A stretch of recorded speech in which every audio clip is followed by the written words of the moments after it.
ये कहानी सत्य घटनाओं से प्रेरित है। जिनके साथ ये घटनाएं घटी उसकी वास्तविकता उन्हीं तक सीमित है।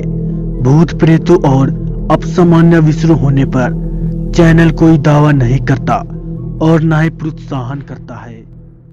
आप देख रहे हैं अनहोनी नाइट हिंदी हॉरर स्टोरीज में आपका स्वागत है। इस चैनल पर आपको देखने को मिलती है डरावनी और सच्ची भूतिया घटनाएं। तो अगर आपको ऐसी ही वीडियोस देखना पसंद है तो हमारे YouTube चैनल को जरूर सब्सक्राइब कर ले। तो चलिए बढ़ते हैं आज की कहानी की ओर। रात के 2 बज रहे थे। जोरों की बारिश हो रही थी। घना अंधेरा था। बादल रह रह कर गरज रहे थे। थोड़ी थोड़ी देर पर बिजली चमकती तो आसपास की चीजें दिखाई पड़ती थी, नहीं तो हाथ को हाथ दिखना भी मुश्किल लग रहा था।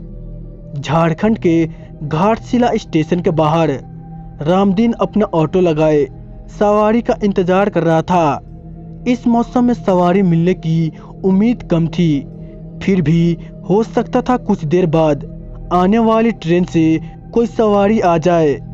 करीब 1 घंटे बाद ट्रेन आई।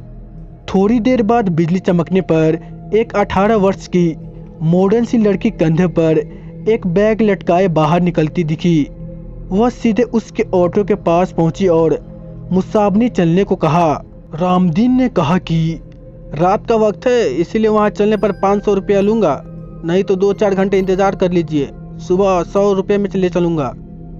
लड़की बोली, अभी 200 रुपये रखो, बाकी वहां पहुँच कर दूंगी, और ऑटो पर बैठ गई।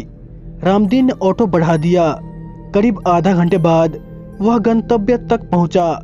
एक मकान के बाहर लड़की ने गाड़ी रुकवाई और घर से पैसे लेने की बात कहकर अंदर चली गई। काफी देर तक वह नहीं लौटी तो रामदीन अकेले बैठे बैठे परेशान हो गया।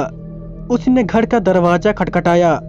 काफी देर बाद एक बूढ़े ने आंखें मलते हुए दरवाजा खोला। उसने पूछा, कौन हो तुम और इतनी रात को किस लिए आए हो? रामदीन बोला, जो मैं साहब थोड़ी देर पहले आई हैं, उन्होंने मेरा पूरा भाड़ा नहीं दिया है। बूढ़े ने आश्चर्य से उसकी ओर देखा। बोला, यहाँ तो कोई मेम साहब नहीं रहती, मैं अकेला रहता हूँ। रामदीन की नज़र एक फोटो पर पड़ी। उसने कहा, यही मेम साहब तो आई थी, उन्हें स्टेशन से लेकर आया हूँ।